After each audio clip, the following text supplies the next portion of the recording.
Welcome to Gatecrashers, a podcast dedicated to kicking open the door to your next favorite thing. Our mission, our creed, our code is this: to make all things more approachable and accessible to everyone. We want you to find a universe that you'll fall in love with. Hi, my name is Cid. I go by they, them pronouns. She, her is okay, but they, them's preferred. And today I'm very excited because we're going to be talking about an album very near and dear to me and all of my friends, which is Citizen's 2013 release of Youth. And I'm Jake. I use he, him pronouns. Hello. Are you excited to? I am. You just did all that with what one breath? Yeah. I was like, just gonna wait till they're done. Then jump in. This album, this band, pretty important to me, so I was just excited to get into it. Understandable. This is a great album. Apparently, I didn't realize reviews didn't like it all that much at the time. Oh, did they not? Yeah, apparently it only has I think the record only had like a 64 on some type of aggregate. I also didn't remember how grungy this album actually was. Yes, re-listening to it this morning for this, I was like, oh, this is a lot noisier than I remember. Yeah, like, I just kind of thought of it. Yeah, so, like, Metacritic, it's only 65 out of 100. Yeah, it kind of just did middle of the board for a lot of places. Wow, I didn't realize that. It's really interesting considering we're now at the 10-year mark with the 10-year anniversary tour that I think anyone that I know in the like alternative emo post-hardcore music scene, people are really hyped and excited about it. So that's kind of surprising that, you know, upon release, it's not as beloved as it is like now. Yeah. I mean, there was so much good music going on at that time. Like, I mean, the emo revival scene was in pretty big swing underground still. Like, that was a big time for like modern baseball, a bunch of yeah, you're right. Yeah. Also, I can confirm the band themselves, nice guys. A bunch of nice guys. My friend shared a room with them once when he was a member of the band Have Mercy, and he said they were really nice. I've gotten some pretty good tea from that guy. That's so awesome to hear. Yeah. Yeah, I just looked up some of the albums that came out in the scene in 2013. I'll get into that a little more after we talk a little bit about Citizen, the band we're talking about, and their album Youth, formed in Michigan and in Ohio in 2009. Oh, you missed the Ohio. Hey, I've listened to Hawthorne Heights. Ohio's for lovers, okay? Oof. I know, that's a deep one. This is a deep cut. I wrote Signer, Matt Kirkus. I was in a rush to write all this. I had to pick my father up from the pool.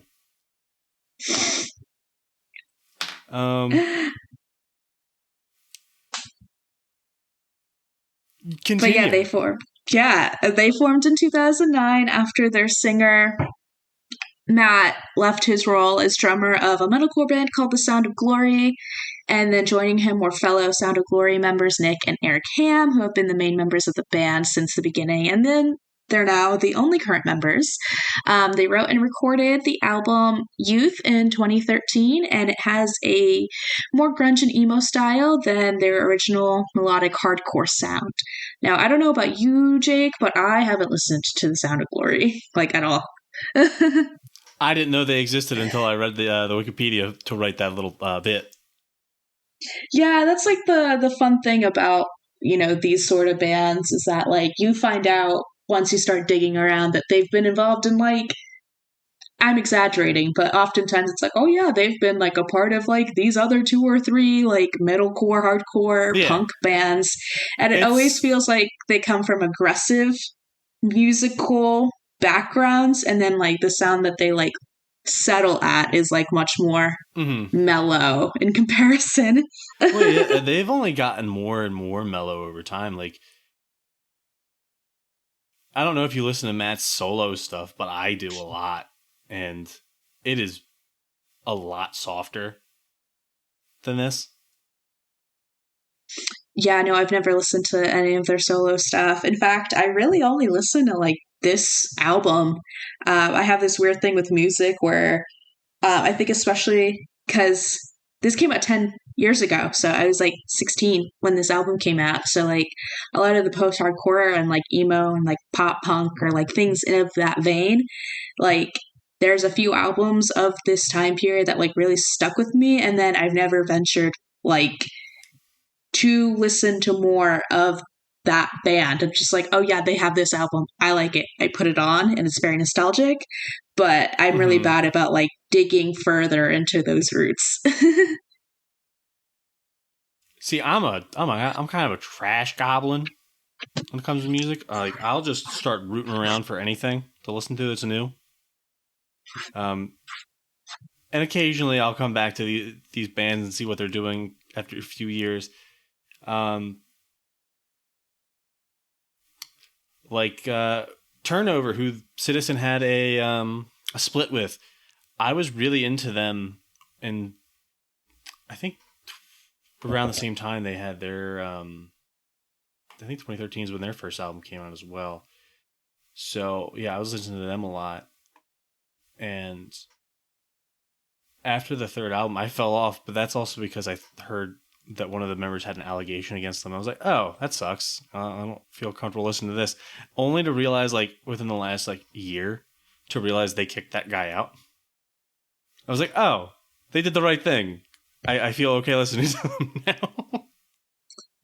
Yeah, I mean, that's how it goes. I think that might also be, like, a big reason I kind of tend to not revisit stuff, just because, like, things that were popular at that time. Yeah. You kind of can't get away from the, like, kind of horrible people. New.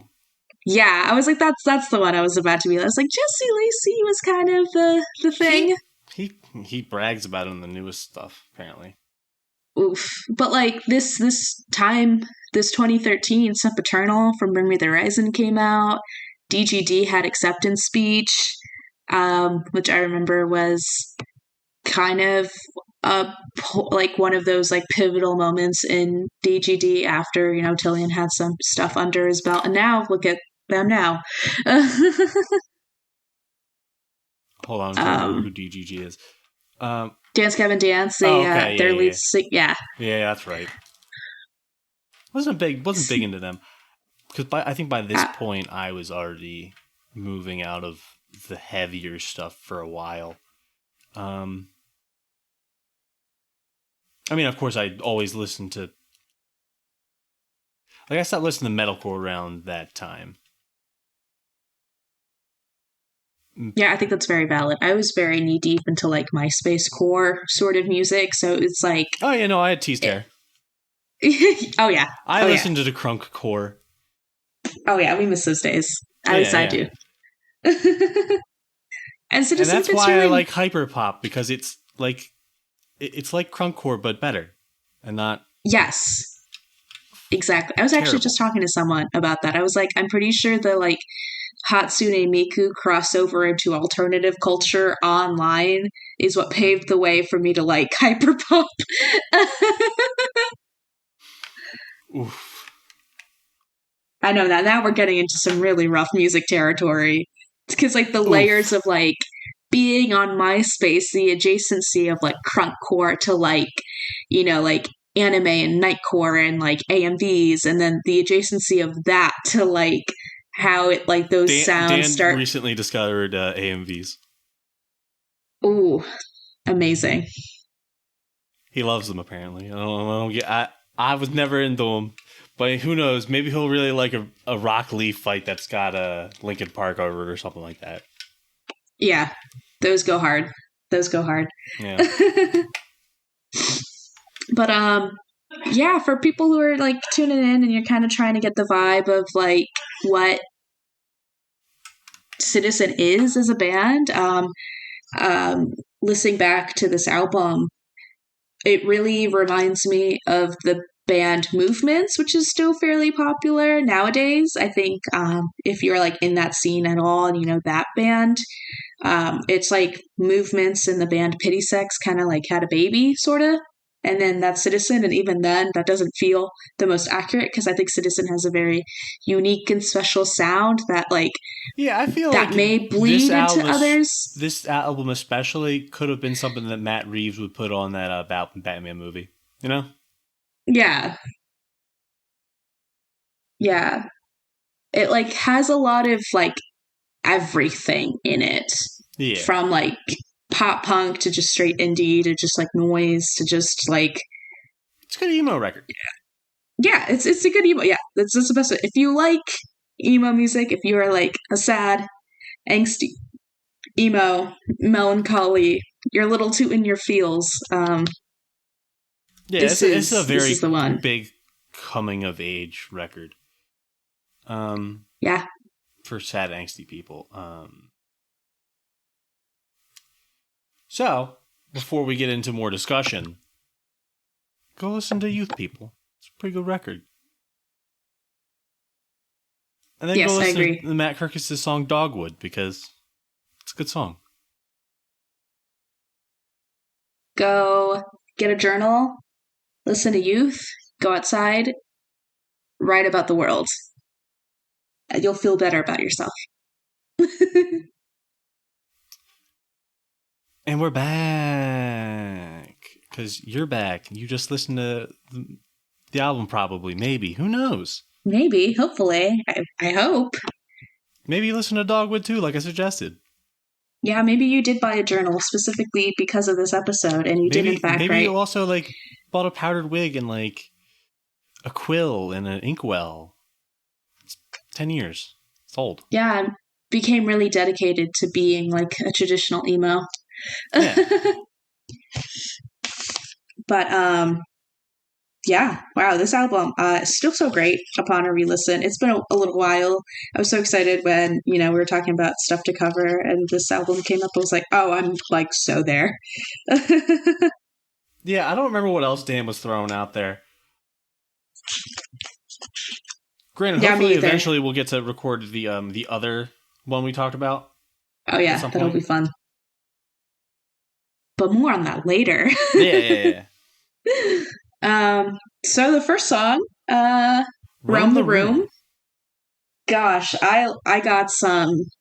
It's really shocking, I think, to like have so much more of a musical like library and knowledge of sounds and time periods and trends and like inspirations. Where like I listened to the song and I was like, yeah, this is like a Citizen song, but like there are so many like interesting like new metal-y kind of like riffs going on in the song that reminded me of like things like 3 Days Grace and Linkin Park, while also like having a lot of the like like standard but it has emo-ness like those to it.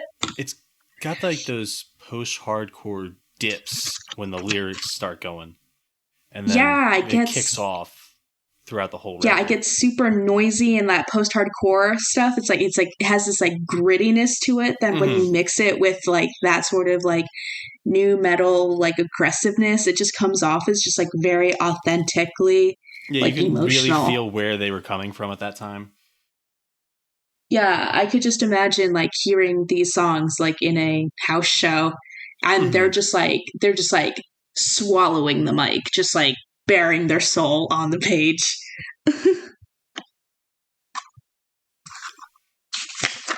It's one of my favorites. I think it's out of all of the songs, it's definitely like in my favorite half of the album. It's a good start. I mean, like lyrics like "I carry you you got away, but I still carry you around. That's just like, oh yeah, like something ended for him when he was writing it, and it's just that person is still on his mind, Mm-hmm. and that's something easily relatable to anybody who's been in any type of breakup, friend, significant other, you name it. Like people linger on your mind, and I think that's a big thing throughout this record. Yeah, I was going to say that's like kind of like the tying thread. All of these songs, as you stated, is like a coming of age record. And I think a lot of it is examining like your specific role in the relationships, whether you are losing, you're gaining, you're thinking about them, you're reminiscing, or you're like wishing things were different. Like your attachment and your like, what's the word? Self-reflection of it, I think, is like what makes this such a hard-hitting album. Mm-hmm. And I think the like ideas of like memory and thought and time is also what kind of makes it feel like, well, yeah, like I feel nostalgic for the record, but I think even within the record, they're consistently talking about like, I don't really remember how things went, but I remember how it feels. Like the lyrics for this in one of the songs is like, did you speak the words or say nothing at all? And how did you find a way to speak up when I'd call? Like that. I think what I really do appreciate, especially about this song, is like a lot of them, like he's asking. Mm-hmm. He's asking this person about their feelings. He's not like projecting his own towards the subjects of the song. Like I feel like that was something I said a lot in the last 2 episodes about music. It was like for the Wonder Years, for Greatest Generation, Campbell's lyrics, a lot of them feel like he projected a lot of like his feelings onto the subjects of the songs, and so did it felt a little bit like that for Talon of the Hawk as well. But this doesn't feel like that. It feels like more open, like a conversation. No, I completely agree, and I think you got it pretty spot on about both the Wonder Years. It's a little less male manipulatory. Yeah, it's a little less wallowing in my own self-pity, which don't get me wrong, this album does get to that territory. Yeah. But it's much more like there's a little more in desperation and like I think that introspection in this album is just a lot more dealt with and handled in a way that doesn't come off as like wah. Yeah, because it's the direction of the frustration and anger in this isn't muddled. Mm-hmm. Like he knows when to blame himself and when to blame the other person. Like it feels healthier. Yeah, I completely agree. I think it's a good segue into the second song, Figure You Out, which is one of my favorites off the record. It's so good. Yeah, it usually is the one that I like, oh, I want to listen to Citizen. I like, this is the song I'm putting on. Yeah. I mean, like lines like, and I never thought the words you cast would hurt so much. For that I won't look back. And I thought the one you trust never thought the one you trust would stab you in the back. It's not so bad. Things like that. Like that universal feeling of people close to you don't want to hurt you, but when they want to, they can. It's a straight line through you. Like it all will cut as deep as possible. And wow. Yeah, the line that gets me is like near the end of the song where it's like, so I cut you open so I could see you inside out and figure you out. And I think it's like that hurt of like, even though you're like in the moment and it's confusing and you're angsty, you don't know what to do, you don't know where to go. It's kind of like they're returning the favor of that other person cutting into him with their words. Like he's like, let me throw something at the wall and see what's gonna work.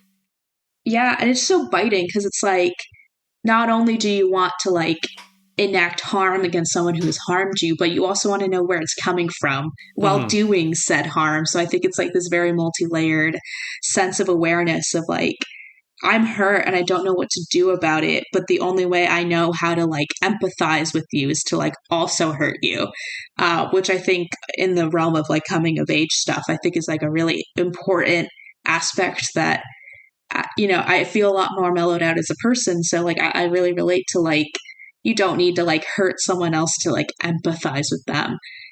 And when you're younger, I feel like with all that angst, that's kind of the only functional way you know how to like do something without realizing it's actually like dysfunctional. Like it's just like a teenager like pushing someone's buttons to see how they're going to get a reaction out of you. Mm-hmm. Not only are the like lyrics just so mindful and good, I just think this song just comes off as so yearnful and it has like a real desperation to it. I think it's because of like there's a lot of like hazy, sort of like moody, like droning going on in the song, that I think just kind of enhances when they're like, yeah, I guess it's not so bad that you hurt me, but it still kind of sucks. Yeah. Yeah, I agree. That's oof. Big oof album. Yeah, it's all the feels. Yeah. It's funny though, because like speaking of all the feels, there's like a few songs I don't particularly care for, and the next one on the album, The Summer, I'm not. I'm okay on. Well, it's one of their top songs on Spotify, and I don't feel like I listened to this album as much as I used to. So some of these just kind of felt new to me. But like I really like the guitar before it goes into the first line. It just kind of the first line of "You said you would stay, you promised," like between the chorus and stuff like that. I thought that was really just a good guitar riff, but I don't really have too much to say about this one. Yeah, me either. I was like, not a banger, not the like the takeaway song of the album. And I think it's fun. Don't get me wrong. I don't think it's like a bad song, but I do think that it's definitely not my song. Yeah, like there's something softer. It kind of fades into the background a little more. Like I think it would have been like a good, maybe placing it in the middle, maybe like song 3. It shouldn't have been. Maybe it should be more like song 5. But it's not to say that there isn't like merit to it. Like there's still some really good like lyrics. Like I felt something that is in me change when I followed you down. How do they curate the record? Mm-hmm. Yeah. But like you said, I don't really have much to say besides not my, like, the softer songs on the record tend to be my least favorites because I think what they do well is blend that softness with like an angst that feels very like visceral. And like there's not that like cutting edge to this song, and that like captivates me. I didn't think about that. Then again, I don't really have too much notes about that, or is the next one Sleep? I think I had a note about Sleep, and then I just kind of deleted it because I didn't like it. I've already forgotten what it said. I actually really like this song. It's not a bad song. I just don't know what I think I was walking my dog at the time while I was listening to this. I'm trying to take notes. I have Genius up, so I'm looking at the lyrics now. You spent so many days alone, so I'll kill myself to make things fair. That's a jump of a lyric. Yeah, it's a little like, hey, hey, what's going on? I think this is where like you can start to see the seeds of like that self-deprecation kind of like come through, and I think that's kind of what like sets them apart from like other um bands, because like I think this song kind of recognizes that it hurts to hurt someone, you know, and it hurts to be hurt by someone. And like just looking at verse 2 right now, like the fact that he had to fake everything afterwards, like fake being happy and just fake that he's okay. Mm-hmm. I like the like sentiment at the end where it's like, if it makes you feel better, I'll be on my way. And if you want to feel better, I'll stay out of your way. I'd love to feel again, but I guess that can't wait. Do you sleep anymore? I think there's a lot of like you're saying, those questions where it's like, okay, this is like, we're clearly both unhappy. I'll see myself out. Sure, I may feel like this misery from like this situation and maybe hurting you. But like, I don't know. I think there's like a really sense of like interesting like matureness where it's like, if I leave, are you still going to think about me? Because it's like still painful. Like, I think they have a great way of like showcasing how it's painful to experience these like coming and goings of relationships. That third verse is very poetic in the way it's structured. I mean, like, it has a clear rhyme throughout that verse, but like looking at the other ones, they don't. Mm-hmm. Like, verse 2 is, but I just won't wait, for the first line, and then the second line is, I fake every day, and then the fourth line is, I can't think straight, and I'm not going to change. Those don't rhyme. But that verse is, I'll be on my way, but there's nothing to say. I'll stay out of your way, repeating that one, and then the fourth line doesn't rhyme again, but that's it's an interesting way to end that one before going into deep sleep more. I also think it's interesting too, because like after the last like do you sleep anymore, it's kind of like mellows out as a track. It kind of gets a little like, ooh, nice sleepy like emo guitar time, you know. Mm-hmm. So I definitely think like not only is the sleep thing, but like the way that I envision the song is like someone put their head on their pillow, staring at their ceiling, like rerunning these like troubles in their head and being like, I guess this is a decision I'm going to be making. And when I make this decision that will, you know, inevitably make us disconnected, will I still be some part of you? Will I still be there in your mind, even though I was unhappy and, you know, and I was faking it? Mm-hmm. Will you be kept up at night just as I will be about this? Yeah, like trying to find some like validation in feelings. Yeah, I don't know. It kind of like gets to me because like I feel like I really resonate with this like song a lot. So I was like, upon listening to it, I was like, yep, that makes sense that I listened to this so many times. And then there's, I mean, you don't like the slower songs, but then there's How Does It Feel? It opens pretty heavy with him. This is the only song so far on this record on Genius that has an annotation, and it says, "How does it feel?" is a song about Matt Kirk's former girlfriend. Like, this whole record isn't. Like, oh no. And then it says, the music is one of this album's slowest. Yeah, it's actually interesting. It doesn't feel like an annotation. Yeah, it just feels like this is the song. It's actually interesting because I do actually really like this song, and like while I think it's the slower of the ones, I think this song leans the heaviest into like dream indie, like space rock sort of like indie, where I think like Dream it has no. Like I mean, just like the feeling, like okay. Yeah. Like the feeling, the vibes, to me, it feels very like noisy, Mm-hmm. and the bass lines in it are like really like predominant, and there's like a really light percussion rolling the song along. It feels very like Pity Sex. I don't know if you know that band. Yeah.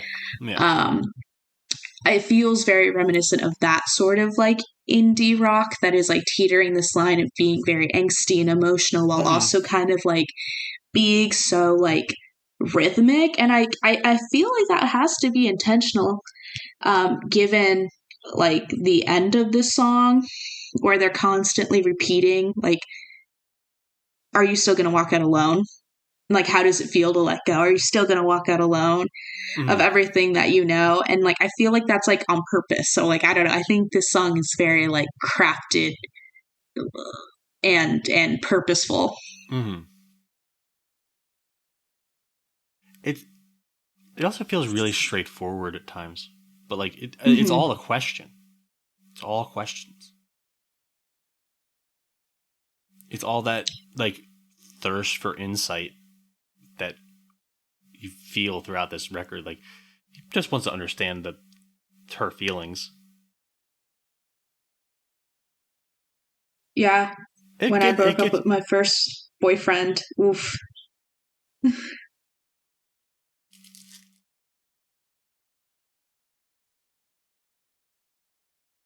now I'm thinking about that like that's not how that happened for me. um, I was dumb and rude.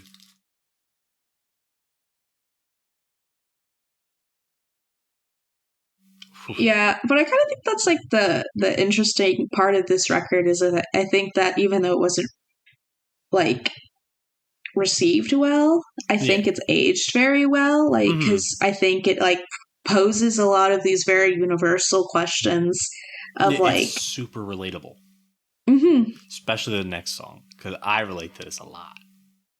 mm-hmm. Yeah, like this song, how does it feel? It reminds me of that lyric from Neutral Milk Hotel that's like, how strange is it to be anything at all? Like, it feels very like existential, these questions he has for his girlfriend, because it's like, oh my god, the weight of this is too much to bear, and I can't imagine what it would be like to be like an entity separate of you, which is like Mm-hmm. harrowing. Yeah, he kind of can't figure out like, and that comes up a lot more in like other songs later on. But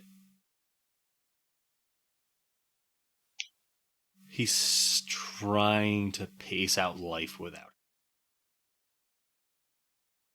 Yeah, and it's like daunting and confusing, and Mm-hmm. I remember thinking like everything was going to be the end of the world.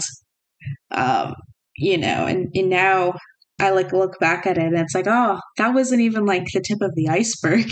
No, it never is. Those feelings feel so huge and so big and like like monumental to your existence when you are like in the deep of it.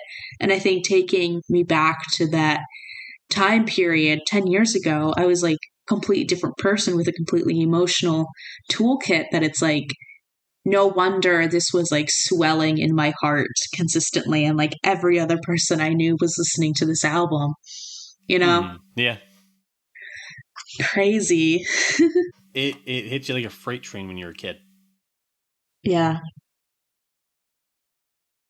And then there's The Night I Drove Alone. Oof. This Because is a banger.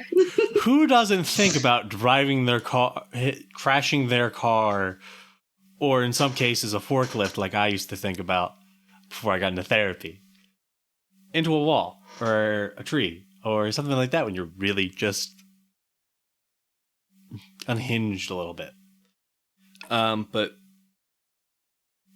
I want to talk about the one line, you hang me as a souvenir of what I couldn't be, is just a fantastic line of just like, oh yeah, like you had an expectation of me that there was no way I was going to reach it, or you're going to prop that expectation up.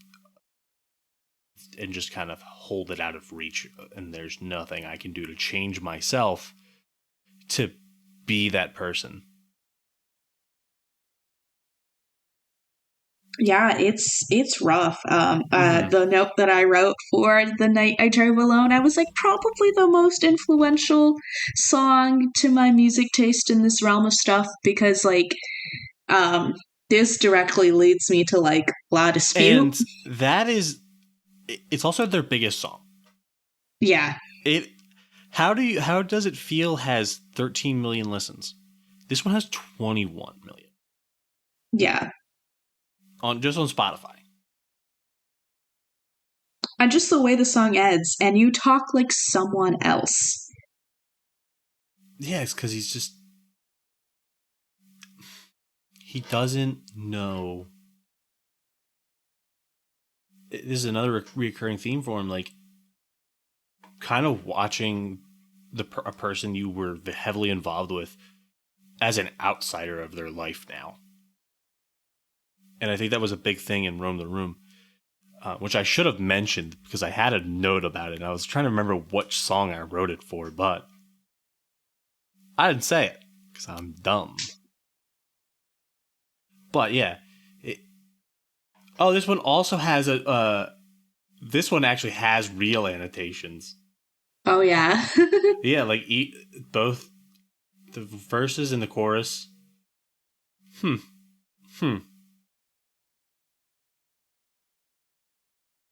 Okay. Yeah. The Night I Drove Alone describes the thoughts of a man after a severe breakup. Like the whole record isn't. Talking about like we're just circling each other at this point. Yeah.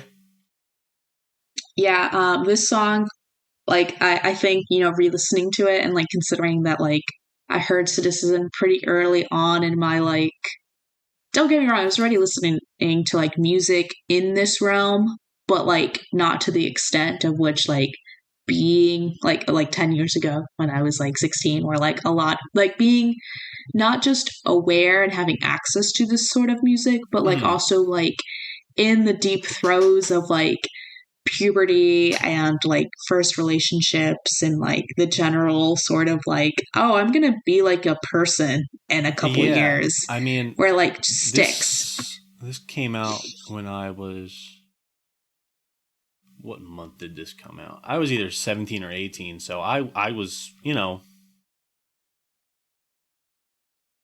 on that cusp of adulthood, but like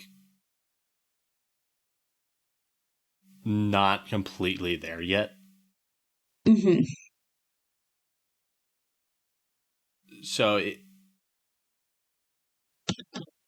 I was very much in that coming of age climactic era of high school. So I dropped something. Oh no. This is why you shouldn't fiddle with things. Because you dropped it.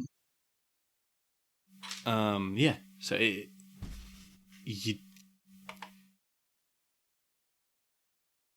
it's but like yeah, it's definitely that era of life, like late teens, early 20s, where like you still have all these emotions, your hormones aren't fully settled yet, but you have the mental capacity to start asking questions and like just trying to gain understanding. Like you're not just gonna throw the other person under the bus as much. Yeah. No, I completely agree. It actually, and like these questions continue to be explored and followed up. Like in the next song, Speaking with the Ghost, which I think is probably like the most coming of age song in the whole album. Mm-hmm. Which it still has those ideas of running away, which like as a teenager is something I did do actually. Like I did actually, like I was so like caught up in my own stuff that like I was like, you know what, I'm just like not gonna come home because like I'm feeling overwhelmed and feeling like so unsure of like what's going on with like my relationship at the time that I literally was like, you know what, like I gotta go. Yeah. I was like, bye. And I think this one has the most like the ghost is like a very figurative, like speaking with a ghost means like speaking with someone you used to know, and it's just But yeah, things are different now. like they're not the same person that you once knew. They are in some level fundamentally a different person. Like you're not. It's kind of like a wallflower type thing. Like you're a fly on the wall. You're not. You can still like.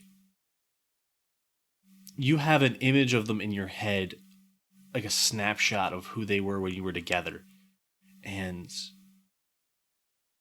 that's the only way you're gonna have that.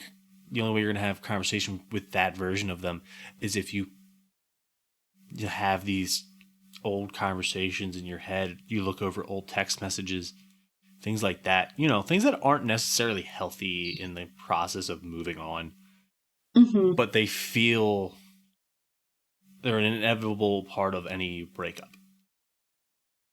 Yeah, I think that like the not so healthy like fixating on it is captured really well because it's like there's this acknowledgement that the person you have left or who has left you is no longer the same, but like you go out and you still try to find them and you're met with like the Yeah, reality that they're not that anymore. They're not that to you, that you're not that to them. And you can only drive in circles for so long. And I yeah, think that's why I think this song feels like the most painful, I think, is like the understanding and maturity to distance yourself from that pain and be like, but when I was there in that moment, this is the way that I acted. uh huh. Like, oof, hurts. Like a like the understanding that you can't just wallow, Hmm. but also you have while you're only seeing that snapshot of somebody, you're still wondering how they are. You want to know that they're, you know, you want the best for them on some level, especially at this point because like this is clearly the end of a relationship that ended for reasons like it doesn't seem like there was a blow up. Hmm. It it kind of just seems like it fizzled out. He also on one song mentions like your friends saying things about me, like maybe it was doubts, maybe it was just that time of life, like oh yeah, I'm going off to college, my girlfriend, boyfriend, partner, well broke up with me because they wanted something different in life. Um, yeah, it's just it's got a weight to it that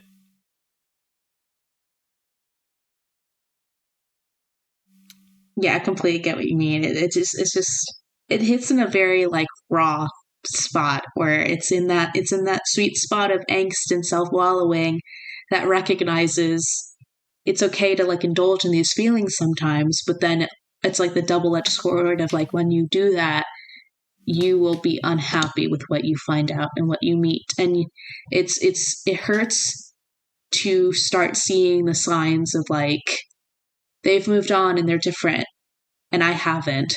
So I guess I'll keep driving every night and maybe, just maybe, one day it'll feel different. But for right now, it doesn't. whew. And then there's the next song, which is probably the most sonically different and lyrically different because this one doesn't have that like it feels more like a the lyrically it's like the climax of this emotional coming of age journey, but it's also oddly more aggressive. Yeah. One of the notes that I wrote, I was like, this is somehow like the most pop punk song on the album to me. It is. Yeah, like it's just very driving. It's very pulsating. It's like brighter in sound, even though like the Yeah. lyrics are kind of like weird. It it is kind of like that. It's kind of like the turnovers take my head, but outwardly aggressive, not inwardly aggressive. Yeah. Like the lyric, "You've got a place to hide, somewhere safe you found, so I locked you in and I burned it down." It feels very like, I'm not dealing with that feeling yet. It's kind of... See, I was just going to say kind of just let it go, but like imploded at the same time. Yeah, it's like you think you're trying, like you think you're over it and you're done, so you're just gonna like set it ablaze and not think about it. But like the ashes that remain from the burning actually sits and poisons you. Yeah, like it's also he burned it down, but he also locked it in. Mm-hmm. It's stuck in there. And then and that's only the first chorus. In the second chorus, he doesn't say that. It does eventually end up as a. So there's the three chorus, there's the chorus, two choruses, and then there's the outro, and it's "You've got a place to hide, somewhere safe you found, like I locked you in and burned it down." And then the second time it comes up, "And I burn you down" is no longer there. And the outro is just "Somewhere safe you found." Mm-hmm. Like, there is that process of letting it go. Mm-hmm. Like you start out really angry about it. Then you hold on to it a little longer after you think about it and you kind of analyze it yourself. And then it's whatever. It's with you, but it's not stuck. Yeah, no, I love that because like the song completely ends with, "And I want to take you up, find a perfect fit. I'll lay you out on your bed just like you never did." Like the want, the drive, and need to recognize what you've stored and to like attempt to work with it instead of like keeping it hidden. Mm-hmm. It's interesting. It's an interesting song. It feels kind of weird in the album, like in total. Yeah, like sonically, like you're saying, it just like doesn't not fit the theme. Yeah. Then, which isn't a bad thing, because it definitely breaks up that feeling. But it's weird in the fact that it's the only one like that. Mm-hmm. Like, it would have been... I agree. Like, if there was more like this in the back half, and this was, like, the mid-song, like, song 6, and then the rest were more like this, and, like, more about that closure, I think... I think that might actually be why it didn't do so well with critically. It didn't do terribly. It just did like average, which is fine because I mean it's debut album. I mean it doesn't need to be all bangers all the time. But it just it doesn't help when it goes into Sick and Patient. Oh my god. Okay. I was like, this is probably my least favorite song. Yeah. On the whole record. And I was like, oh, I hope like Jake doesn't like think that's like the best one on the album. Cause like, I think what you just talked about, like the pitfalls of the song before, I think it culminates in this feeling weird and repetitive. And I don't like the line delivery. I think the angst that is like so well crafted and executed at the front half of the album, like just like flounders on this song. Yeah, it doesn't like there had to be another song choice that they cut that would have felt better for this part of the album. Like it didn't. Like you can only you get to that climactic peak. You don't want to drop off like a roller coaster back into it. Yeah. You don't want to take a loop and then turn back around. You want to go forward, and I don't feel like this one hits that mark. Yeah, and I also think this one delves too deeply into the self-deprecation for my liking. Mm-hmm. I'm all for the self-deprecation in music. Don't get me wrong. It's one of my favorite things in music. Yeah. But I think as I've gotten older, I think there is a way that it like still resonates and like, you know, makes me feel like my youth, and like I, you know, it's like, oh yeah, I like that universal feeling of like, oh dang, like why did I act like that? Or like, oh dang, I should have just done something different. Like, and self-deprecation coming from like understanding your flaws. Yeah. And this song feels very self-deprecating in the like pivoting your flaws into hoping someone will save you without doing the work. Because like the last lines are like, will you save my life tonight? This song does not feel as mature as the rest of the record did. Mm-hmm. Like, I feel like in like a curated sense, like this probably would have been better off right after the night I drove alone. Mm-hmm. Because like you would have that like sense of, because with the night I drove alone, there's some sense of like, oh, I might hurt myself. Mm-hmm. But then there's this song which is like, will you save my life tonight? Like, I feel like that would have fit more thematically, but it also doesn't fit with the tone of, because it's not that inwardly aggressive outside of that song. Like, he's not also this is the only song that's like a cry for help. I don't know. It just doesn't fit. Yeah, I also really don't like the lyric, I'm quick to push, I'm quick to shove, and the first to point the finger, no company could ever be enough. Because I think in the rest of the album, I don't think there's he does like, that. Yeah. Yeah. It doesn't feel like Matt Curtis was singing about that or writing about that through the whole thing. Granted, I'm not Matt Curtis. I can't say, and I'm not another member of the band, so I wouldn't be able to be like, oh yeah, no, that's what he meant. The whole thing. And it doesn't seem like a lot of people on Genius have had too many thoughts about this record, which is surprising. Yeah, but I know I agree with that sentiment, because like I think there's that word maturity is like lacking in this song, and it feels like there's a lot of like pondering in like other songs that are much more like, okay, we're different, I don't know how to deal with this. Like, okay, I'm exploding on the inside and I don't know how to not like do something about it. And this one is just very much like, instead of the there's no inwardness, it's very for like understanding in it. Yeah, it's very just like something's wrong with me. This which like the rest of the album feels more young adult, and this feels more like a 15-year-old crying. Yeah, that's exactly. Okay, I'm glad we're like on the same page. I was like, the song's not a banger, but you know what is?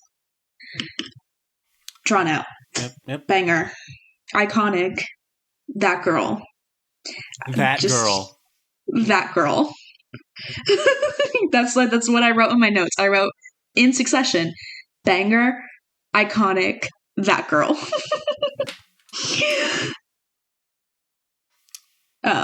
Which is true. I think that everything that makes youth work culminates in this song. I think it's the most mature. I think it takes all of its questions. Yeah, and I think it's a fitting close for the album. I think it takes everything it's been exploring, all of its ideas, and I think it sonically just like hits it out of the park. And it's like such a stark like listen, because it's like so clearly good that and it's like it's like you don't listen to it until like you get to the later half of the album, which is like kind of mid in my personal opinion. Like those, like I think like there are less bangers on the second half than there are on the first half, and like it just kind of muddles itself. Yeah, but then like Drawn Out comes on and you're like, oh, I'm here. Yeah, let's go. You gotta have at least two or three good songs on the B side, but the rest, the A side's got to be your main event. That's why people, release things as B-sides.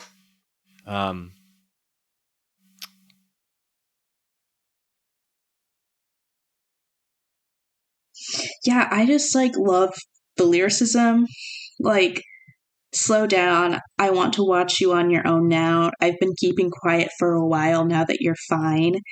Um, Catch your breath before I get home in the morning. You walk outside in a hurry before I get home in the morning. You'll walk outside tonight. I think it's very much like I'm learning to exist outside of you, but I'm also being mindful of you. Like, I'm keeping quiet. I'm laying low. I'm still hurt because I think that's like that emotion is like evoked through the singing, but I think it's very much like I'm not going to invade your space. I'm not going to like push, get in your way anymore. Yeah, no, I like that. I like that sentiment. Yeah, and I don't know, it just feels very good. It feels very like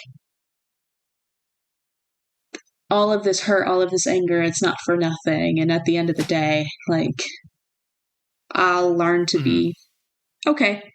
Yeah. I think that's what Drawn Out. Yeah. Yeah, I think that's what it means to me, at least. Yeah, no, I agree. I mean,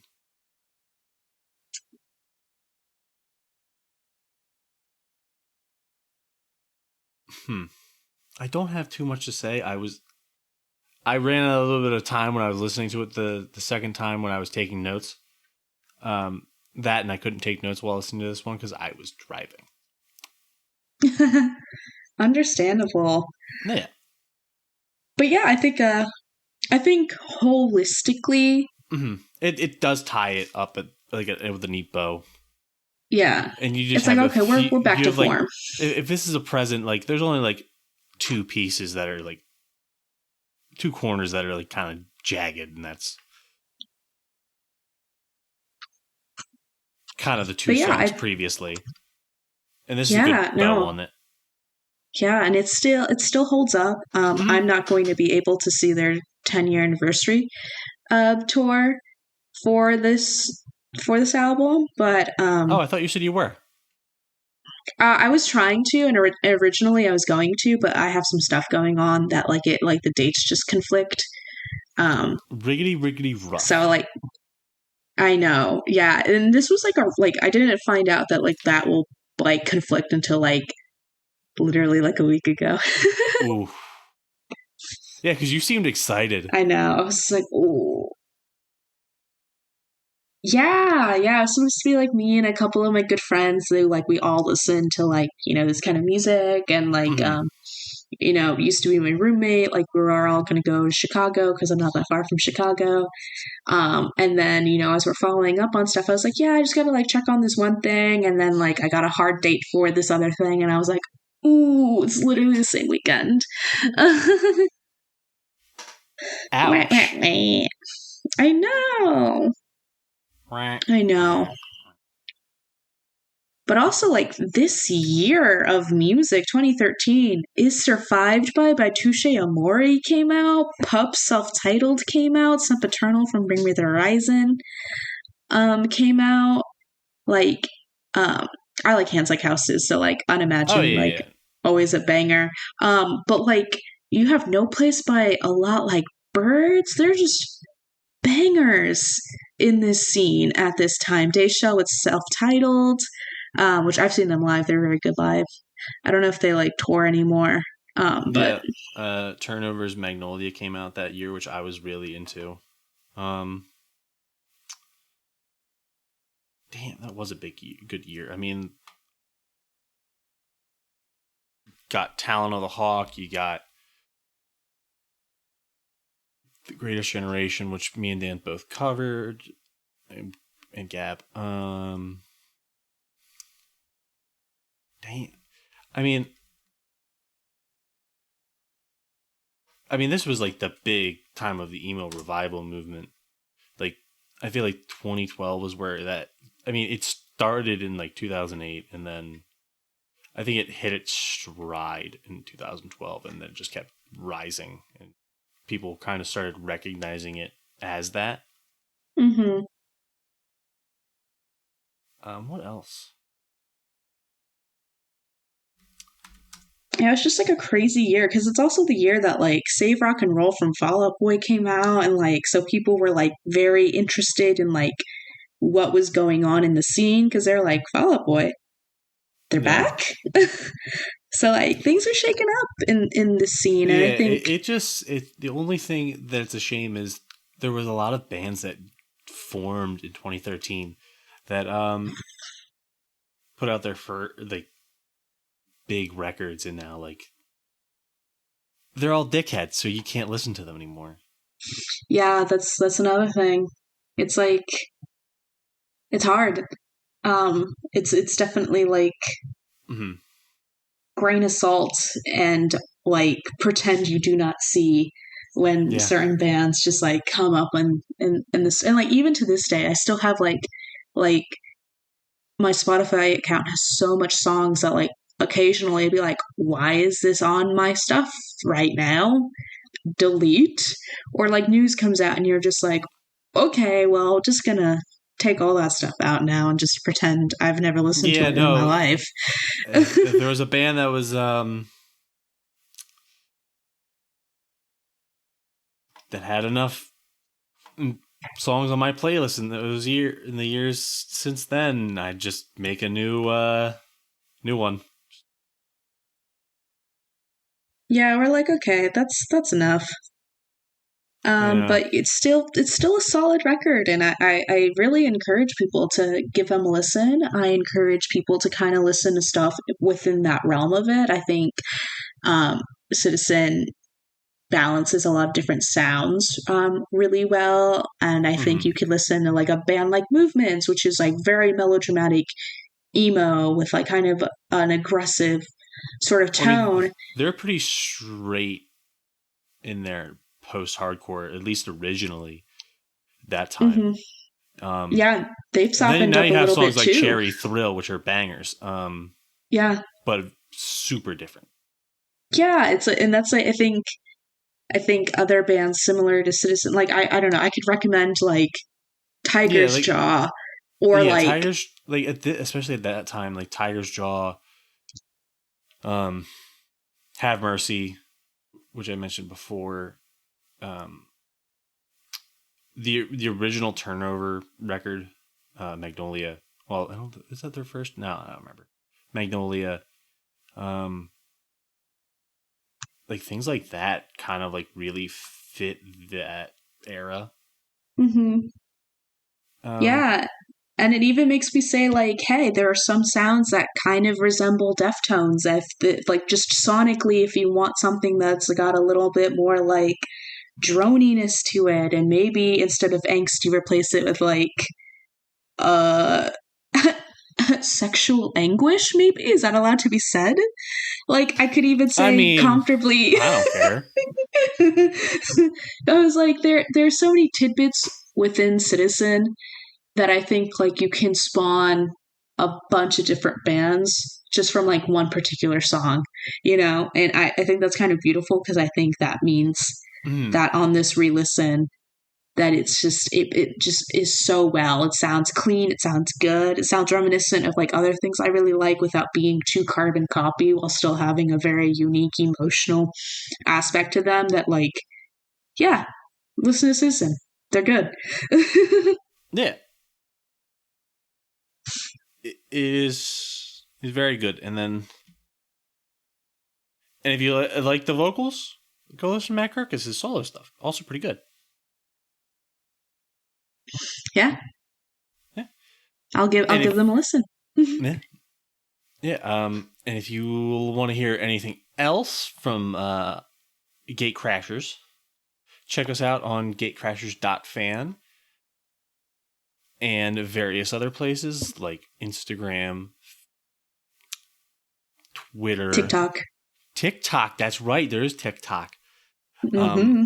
Where what was the record you did a review I reviewed Kixie's new record.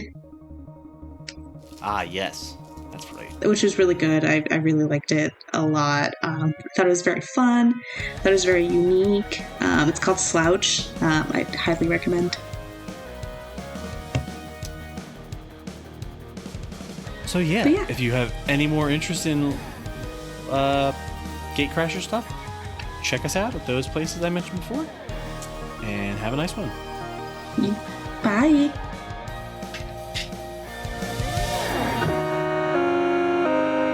Gatecrashers.